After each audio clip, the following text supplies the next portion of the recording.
सर्दियों की वो घनी धुंध भरी रात और हवेली के विशाल आंगन में पसरा अजीब सा सन्नाटा। बाहर ठंडी हवा के झोंकों से खिड़कियों के पर्दे थिरक रहे थे और कमरे में जलती मोमबत्ती का हल्का पीला उजाला दीवारों पर साए बना रहा था। हवेली की पुरानी तिजोरी के दस्तावेज ढूंढने के बहाने घर के बड़े और कड़क मिजाज जेठ अभिमन्यु ऊपर के कमरे में दाखिल हुए। उनकी कड़क और गर्म सांसों की छुअन सीधे मेरी गर्दन पर महसूस हो रही थी। उन्होंने बिना कोई आहट किए पीछे हाथ ले जाकर बेडरूम के भारी शीशम के दरवाजे को ढकेला और लोहे की सांकल को इतनी जोर से चढ़ाया कि उसकी कड़क खनक सीधे मेरे दिल की धड़कनों में उतरी। उन्होंने अंधेरे कोने में ही मेरी कलाई को अपनी कसरती उंगलियों में कसकर जकड़ लिया।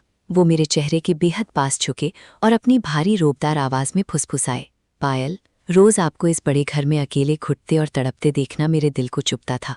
आपकी आंखों के इस अकेलेपन और प्यास को मिटाने की जिद दबाए बैठा था, लेकिन आज इस बंद कमरे में वो सारी तन्हाई और दूरियां हमेशा हमेशा के लिए खत्म हो जाएंगी। उनका वो कड़क और बेकाबू अंदाज मेरे पूरे वजूद में एक नया करंट दौड़ा रहा था। अब कोई रोक टोक नहीं थी, बस हम दोनों थे और वो सुलगती हुई मदहोश रात। मेरा नाम पायल है।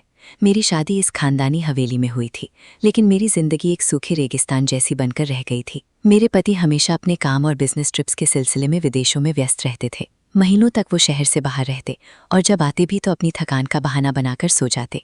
इस आलीशान मकान में रहते हुए भी मैं अंदर से बेहद अकेली महसूस करती थी। घर में हवेली की सारी जिम्मेदारियां और फैसले जेठ अभिमन्यु ही संभालते थे। अभिमन्यु देखने में एकदम कड़क, लंबे चौड़े और रूपदार शख्सियत के मालिक थे। जब भी मैं उन्हें चाय या खाना परोसती, उनकी गहरी नजरें मेरी उदासी को भांप लेती थी। मैं भी उनकी उस कड़क शख्सियत को देखकर अंदर ही अंदर उनकी तरफ खिंचने लगी थी। उस रात जब हवेली में सब सो चुके थे तो अभिमन्यु ने बिना वक्त कमाए अपने दिल की बात कह दी। मैंने कांपती हुई बेबस आवाज में उनसे कहा, अभिमन्यु जी प्लीज अब रुक जाइए, कोई देख लेगा, बहुत बड़ा अनर्थ हो जाएगा। लेकिन अभिमन्यु जी के सिर पर तो बस मेरी उदासी को दूर करने और मुझे अपना बनाने का जुनून सवार था। उन्होंने अपने दोनों मजबूत हाथ आगे बढ़ाकर मुझे अपनी बाहों के घेरे में जकड़ लिया। उनकी कड़क और गर्म छुअन ने मेरे सालों के अकेलेपन को पूरी तरह पिघला दिया। उन्होंने कहा, हवेली के नियमों को भूल जाइए पायल, आज इस बंद कमरे में सिर्फ हमारा हुक्म चलेगा। उन्होंने जैसे ही अपनी गर्म उंगलियों से मेरे चेहरे पर बिखरी जुल्फों को समेटा, मेरे मुंह से निकला, अभिमन्यु जी प्लीज छोड़िए। लेकिन मेरी आंखें खुद ब खुद बंद हो गईं और मेरा पूरा वजूद उनकी बाहों में ढीला पड़ गया। अंधेरे कमरे की ओसोट में रात और भी हसीन और कड़क होती चली गई।